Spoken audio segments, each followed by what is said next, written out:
The moment a woman stops chasing the world outside her, something very old and very powerful begins to awaken inside her. I am not speaking of indifference. I am not asking you to become cold, selfish, or distant from the people you love. I am speaking of a deeper movement of the soul, a movement that begins when you finally stop searching for yourself in the eyes of others. For many years, a woman may believe she is simply trying to be loved, accepted, respected, chosen, understood, or seen. She may believe she is adapting to life, doing what is necessary, becoming what the world expects. But if she listens carefully, she may discover that much of her life has been organized around a quiet question she never consciously chose. Who do I need to become so they will not leave me? This question can shape an entire personality. It can choose your tone of voice before you speak. It can decide how much of your truth you reveal. It can make you laugh when nothing is funny, apologize when you have done nothing wrong, stay silent when your soul is begging you to speak, and remain in places where your inner life has already begun to disappear. A woman may call this kindness. She may call it maturity.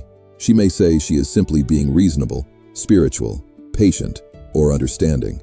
Yet beneath those beautiful names, there may be an old fear. The fear that if she becomes fully herself, someone will withdraw their affection. Stay with me, because I want to show you how this happens. And before we go deeper, like this video and follow this profile. This helps this message reach more women who are ready to stop living from approval and begin listening to the truth of their own soul. In my work with the psyche, I have observed that a human being does not lose herself all at once. She loses herself slowly through small agreements with the outer world. A child comes into life with an astonishing immediacy. She cries when she needs comfort. She laughs without asking if joy is appropriate. She reaches, explores, asks, touches, and expresses herself before she has learned the punishment of being too much. Then life begins to teach her. She learns which parts of her are welcomed and which parts create discomfort. Her anger may be met with rejection. Her sadness may be dismissed. Her questions may be treated as inconvenient. Her sensitivity may be mocked. Her intensity may be called dramatic. Her need for attention may be judged as weakness. Her difference may be noticed before it is understood. A child does not have the power to challenge the entire world around her. She adapts because adaptation is survival. She learns to hide what brings rejection and emphasize what brings approval. Without realizing it, she begins to build a social self, a face that can move through the world with less danger. This is what I called the persona. The persona is not false in a simple sense. It is not always a lie. It is the mask we wear in order to function among others. A woman needs some form of persona. She cannot say everything she feels in every room. She cannot expose every private thought to every person she meets. Civilized life requires a certain form, a certain adaptation, a way of participating in the social world without chaos. The danger begins when the mask becomes mistaken for the face. A woman may spend so many years being the good daughter, the calm wife, the agreeable friend, the responsible professional, the spiritual woman, the strong mother, or the one who never creates problems, that she no longer knows what remains when the role falls away. She may look successful from the outside and still feel strangely absent from her own life. This absence is difficult to describe because nothing may appear obviously wrong. She may have relationships, work, routines, responsibilities, and people who believe they know her. Yet inside, there is a quiet emptiness, as if she has become highly skilled at performing a life she has not fully inhabited. The world may applaud the persona, while the soul grows silent behind it. This is one reason comparison becomes so painful.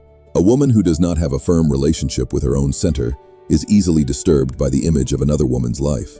She sees someone more confident, more visible, more loved, more prosperous, more desired, or more certain, and immediately something in her contracts.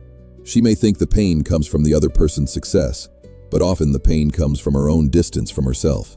Comparison is rarely only about the other person. It is a messenger from the unlived life. When another woman's freedom irritates you, it may be pointing toward a freedom you have not allowed yourself. When someone's visibility makes you uncomfortable, perhaps your own hidden desire to be seen is asking for acknowledgement.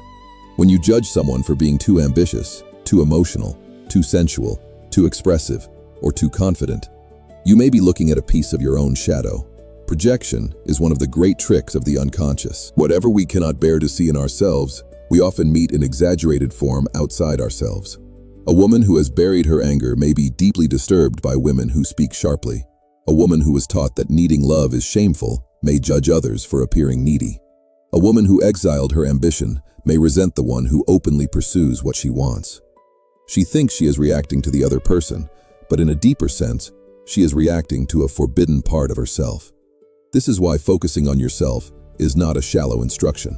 It is not a motivational phrase.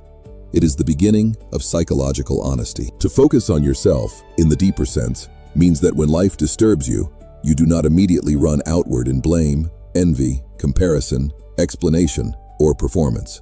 You turn inward and ask what has been touched. You begin to wonder why a certain person awakens such a strong reaction in you. You investigate why a particular success makes you feel small, why a silence makes you panic, why a criticism feels like collapse, why another woman's freedom feels like a threat. Not everything is about you in the childish sense, but everything you react to strongly can teach you something about your inner world. This is the work most people avoid. They prefer to rearrange the outside. They change jobs, relationships, cities, styles, routines, groups, and spiritual practices. Sometimes these changes are necessary. The outer life matters. But if the same unconscious wounds are carried into every new environment, the scenery changes while the pattern remains. A woman may leave one situation only to recreate the same emotional structure somewhere else, because the true root was never brought into consciousness. This is why I would say that until you look within, you do not live freely.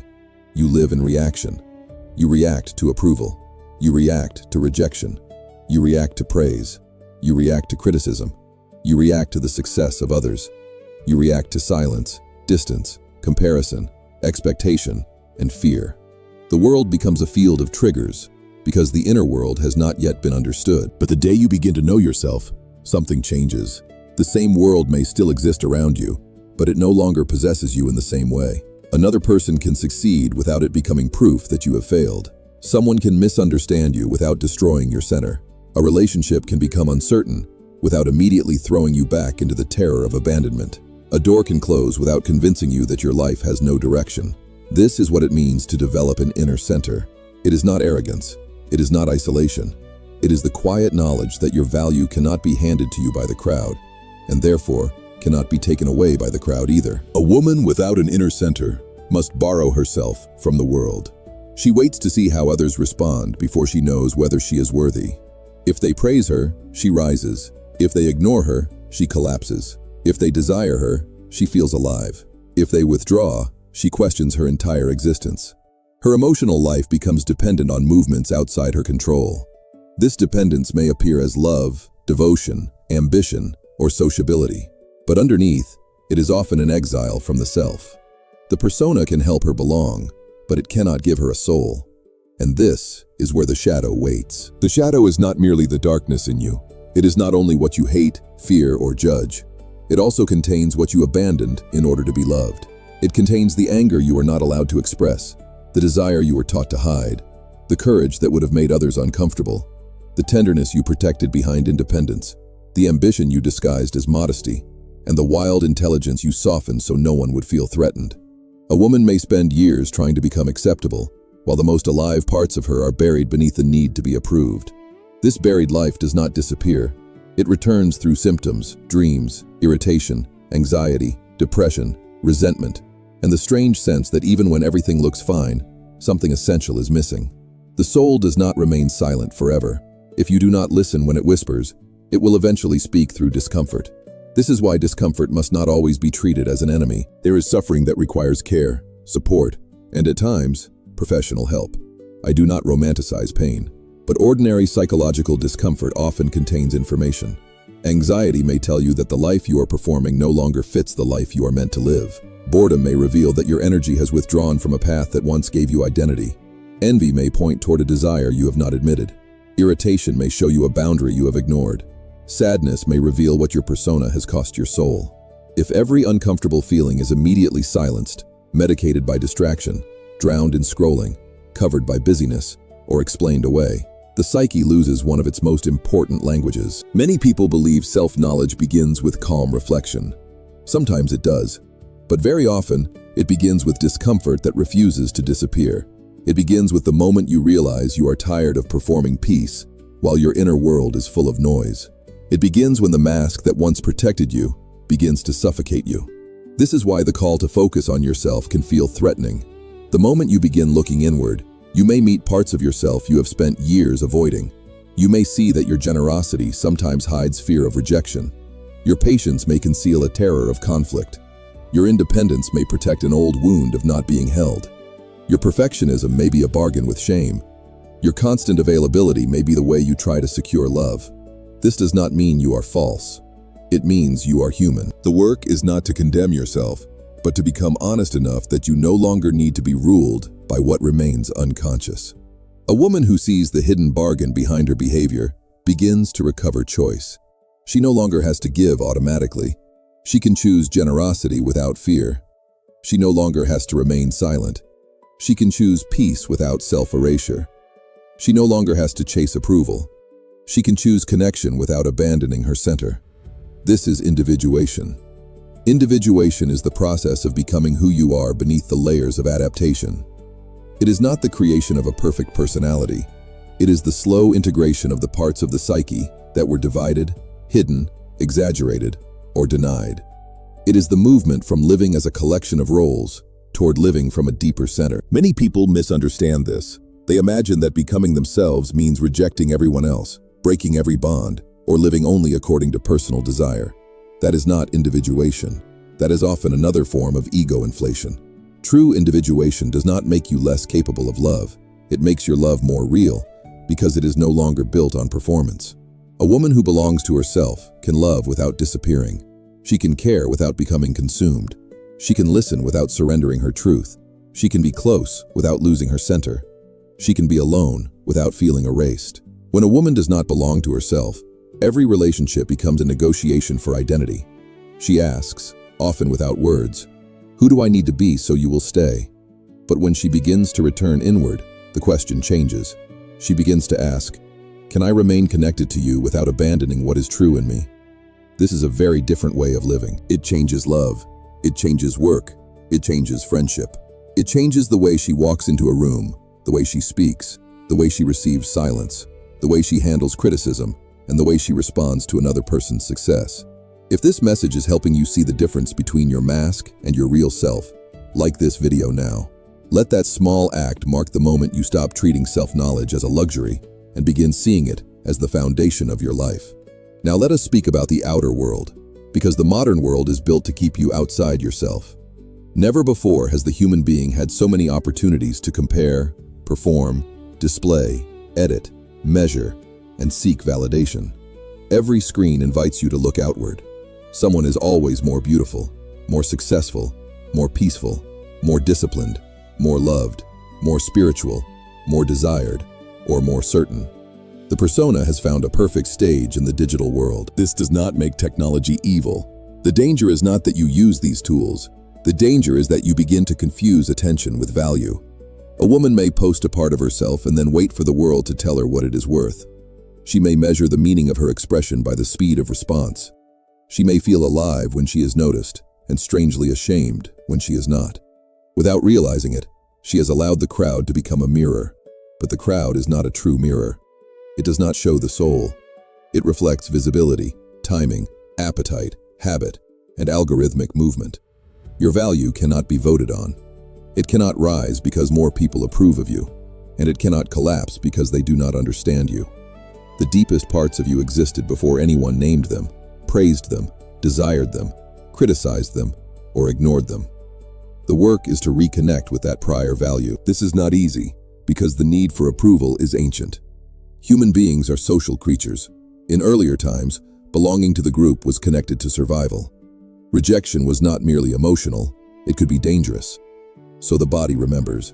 The nervous system still reacts to exclusion as if something essential is at stake.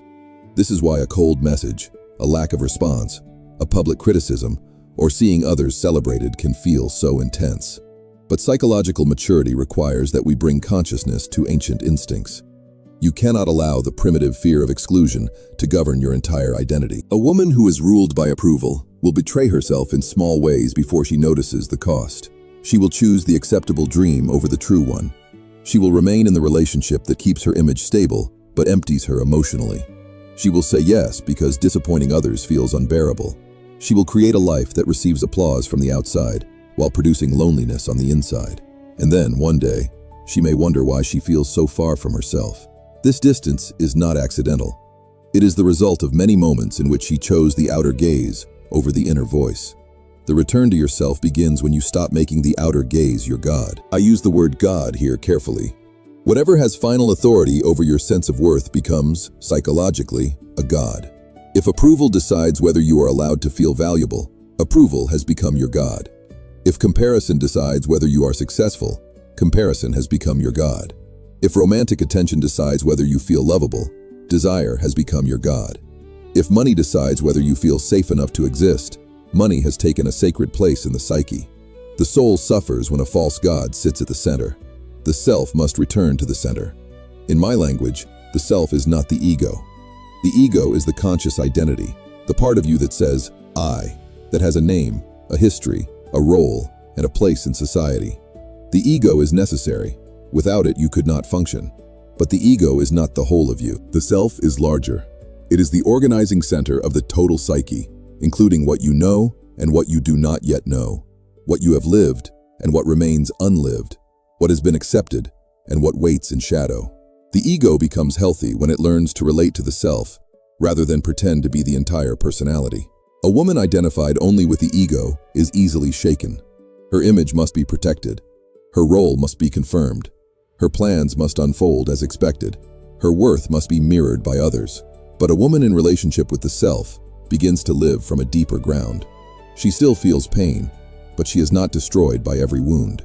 She still desires love, but she does not turn love into the source of her existence. She still participates in the world, but she no longer lets the world define the essence of who she is. This is the beginning of freedom. Not freedom from responsibility, freedom from unconscious obedience. Most people are not as free as they imagine. They obey voices they never examined, values they inherited, fears they absorbed, and expectations they mistake for truth. They call their life a choice, but much of it may be repetition. They call their identity authentic, but it may be a carefully organized response to approval and rejection. The question is not whether you have been influenced. You have. Everyone has. The real question is whether you are willing to examine what you have inherited. A woman must eventually ask what in her life is truly hers and what was merely placed upon her. This can be disorienting. She may discover that the success she is pursuing belongs more to her family's wound than to her soul. She may realize that the image she maintains was built to avoid criticism. She may see that the values she defended were never deeply chosen. She may feel grief when she understands how long she has lived according to a script written before she had the consciousness to question it. This grief is not a sign that the work is wrong. It is part of the work. To return to yourself, you must grieve the self you abandoned. You must grieve the years spent performing. You must grieve the dreams you postponed because they were not convenient for others.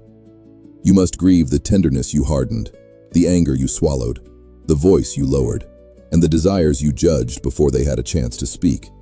But grief, when held consciously, does not only take away, it clears the ground. After grief, something quieter can be heard. Not the voice of the crowd, not the voice of the old wound, not the voice of fear trying to keep you acceptable. It is the voice of the soul beginning to speak again. Now, I want to bring this into ordinary life, because any philosophy that cannot enter your daily behavior remains only an idea. Thoughtful. Think of the last time you compared yourself to another woman and felt that sharp contraction in your body. Perhaps she seemed more successful, more loved, more disciplined, more beautiful, more certain, or more ahead of you in some invisible race. The feeling may have looked like envy, but beneath envy there is often information.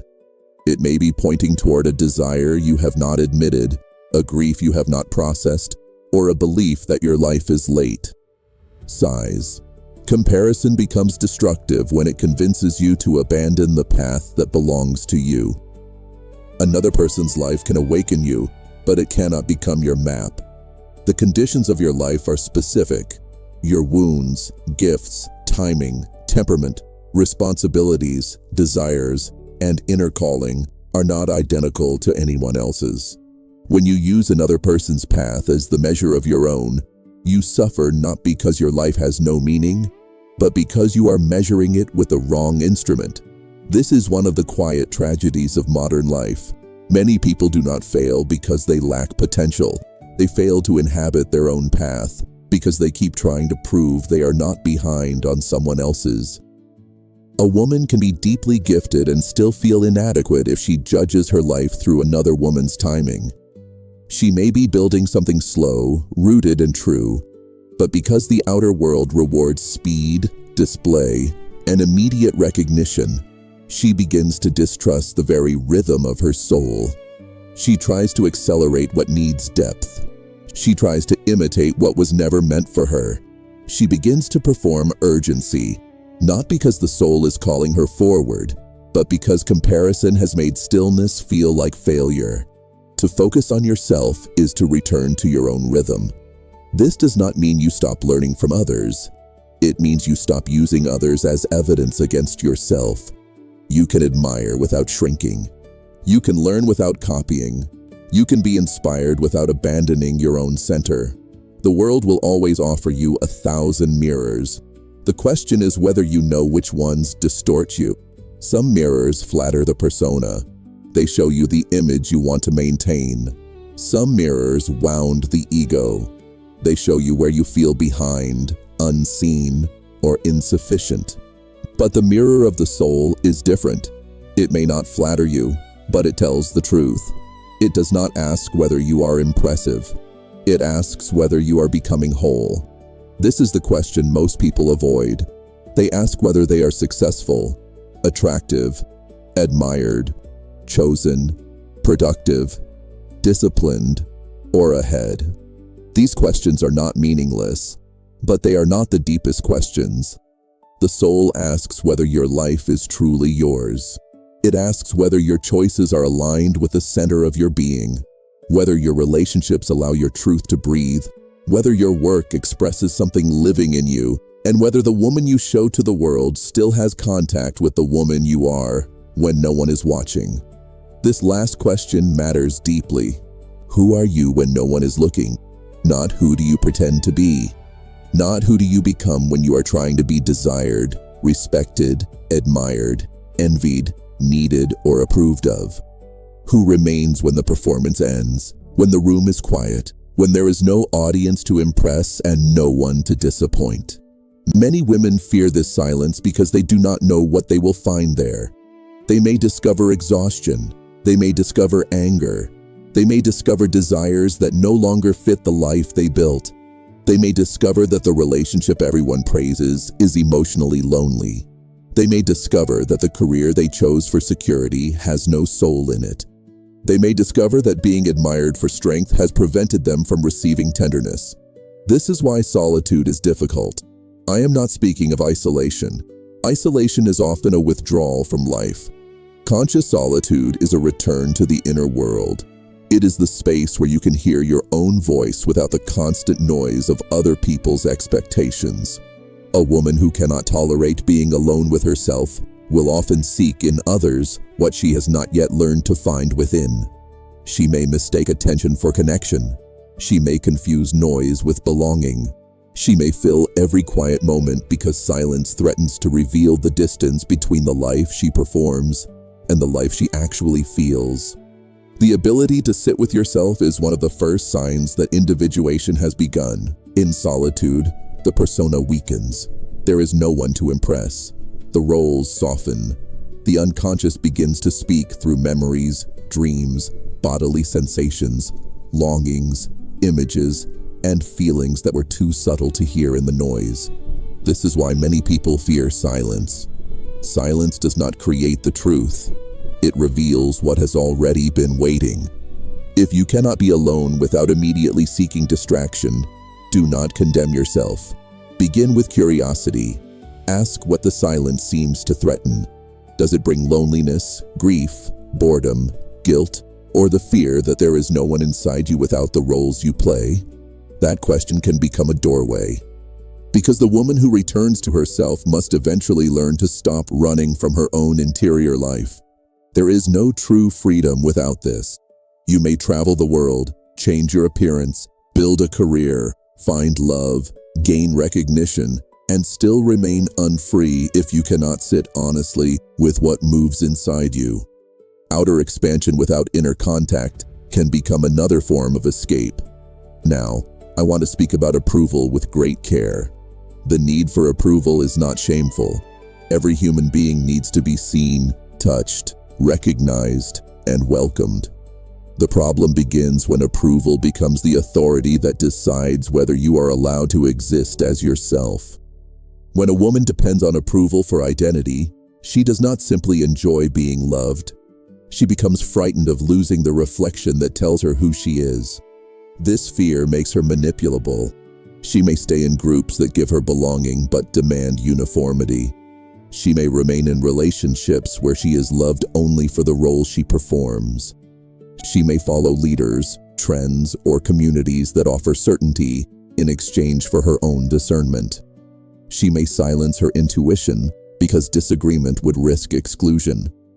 She may confuse belonging with obedience. This is why self-knowledge is not merely personal, it is also spiritual and social. A person who does not know herself can be shaped too easily by whatever offers identity. She can be seduced by praise, controlled by shame, and directed by fear. But the woman who has begun the work of knowing herself becomes less available to manipulation. She may still want love, but she no longer sells her soul to obtain it. That is a sacred change.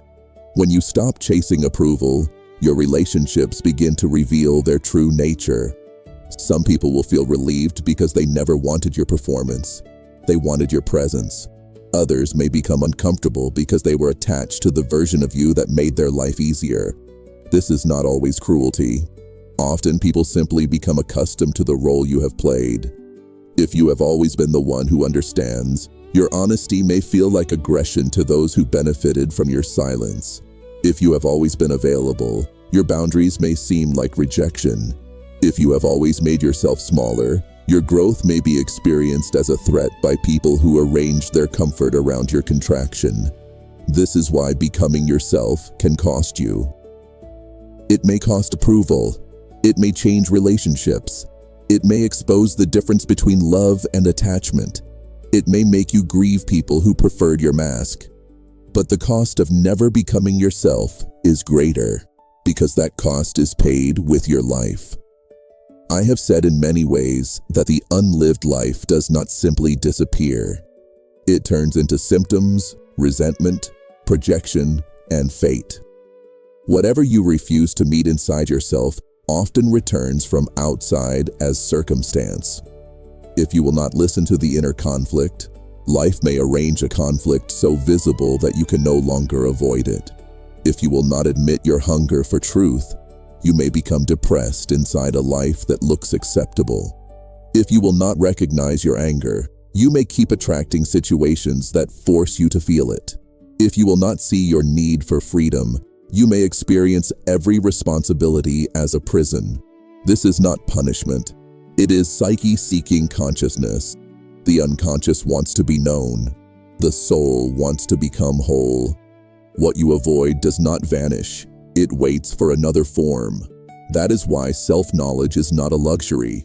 It is the difference between living consciously and being driven by patterns you do not understand. Now, you may ask how this begins in practice. Begin by noticing where your emotional reactions are larger than the situation seems to require. Do not judge them. Do not immediately justify them. Let them become information. When another woman's success disturbs you, ask what desire has been awakened. When someone's confidence irritates you, ask whether your own confidence has been exiled. When silence makes you anxious, ask what old abandonment has been touched. When approval feels like oxygen, ask when you learned that being yourself was not enough. This kind of inquiry must be done gently. The psyche does not open under attack. If you turn self-knowledge into self-punishment, the unconscious will hide again. You must approach yourself as you would approach a frightened child, with firmness and tenderness together. You do not excuse everything. You do not indulge every impulse. But you also do not shame the parts of yourself that once developed to protect you. The people-pleasing part protected you from rejection. The perfectionistic part tried to keep you safe from criticism. The independent part may have learned not to need what was not reliably given. The controlling part may have formed when life felt chaotic. These patterns may now limit you, but they began as attempts at survival. Respect their origin while refusing to let them govern your future. That is inner leadership. For the next 7 days, I want you to practice something simple. Each time you feel the urge to compare yourself, chase validation, explain yourself excessively, or adjust your truth in order to be liked, pause before you act. Bring your attention back into your body and ask what you are trying to secure in that moment. Are you trying to secure love, safety, approval, belonging, certainty, or proof that you matter? Then ask a deeper question. What would I choose if I did not need this person, this room, or this outcome to confirm my worth? Do not rush the answer. Let it rise. Sometimes the answer will be to speak honestly. Sometimes it will be to remain silent because silence is dignity, not fear. Sometimes it will be to leave the room, finish the work, rest, make a decision, or stop checking whether others have noticed you. The action may be small, but the inner shift is profound. You are teaching the psyche that your center can return to you. This is how a woman stops chasing. Not by pretending she has no needs. Not by becoming unreachable. Not by making independence into another mask. She stops chasing when she no longer abandons herself in order to be chosen. There is a great difference between loving someone and chasing them. Love can move toward another while remaining connected to itself. Chasing leaves the self behind. Love respects the dignity of both souls. Chasing turns the other person into a mirror you cannot live without. Love expands the heart. Chasing contracts the body. If you feel that you have spent years chasing people, approval, success, certainty, or a version of yourself that would finally be enough, I would not ask you to hate the part of you that chased. I would ask you to understand her. She was trying to come home, but she looked for the door in other people. The door was always inward. This does not mean the outer world is meaningless. We need relationships, work, community, tenderness, beauty, and shared life. But these things become healthier when they are no longer asked to replace the self. A relationship is not meant to be the source of your entire identity. Work is not meant to prove your right to exist. Beauty is not meant to secure love. Approval is not meant to become oxygen. When the self returns to the center, the outer world finds its proper place. You can love without begging. You can work without worshiping achievement. You can be seen without becoming addicted to attention. You can belong without betraying your truth. You can admire another woman without turning her life into evidence against your own. This is what changes when you focus on yourself in the way I mean it. The world may not change immediately, but your relationship to the world changes. And when your relationship to the world changes, the choices you make begin to change. You stop entering the same rooms with the same hunger. You stop calling anxiety love. You stop treating comparison as truth. You stop giving your life to roles that leave your soul unfed. Before we close, think of one woman who is exhausted from chasing approval, love, recognition, or someone else's version of success. Send this video to her. She may not need to be told to work harder. She may need to remember that the life she is looking for cannot be found while she is abandoning herself.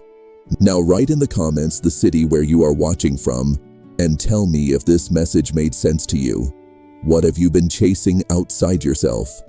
Approval, love, certainty, success, attention, belonging, or an identity that no longer carries your soul? If this reflection spoke to you, like this video and follow this profile. Here, we continue exploring the unconscious, the shadow, anxiety, feminine power, and the journey back to yourself. And remember this, until you look within, the world will keep pulling you in every direction. But when you finally begin to know yourself, you stop being moved by every passing gaze. You become less available to comparison, less dependent on applause, less afraid of silence, and more faithful to the life that is quietly asking to be lived through you. That is when everything begins to change. Not because the world finally gives you permission, because you stop waiting for permission to return to yourself. I see you in my next video.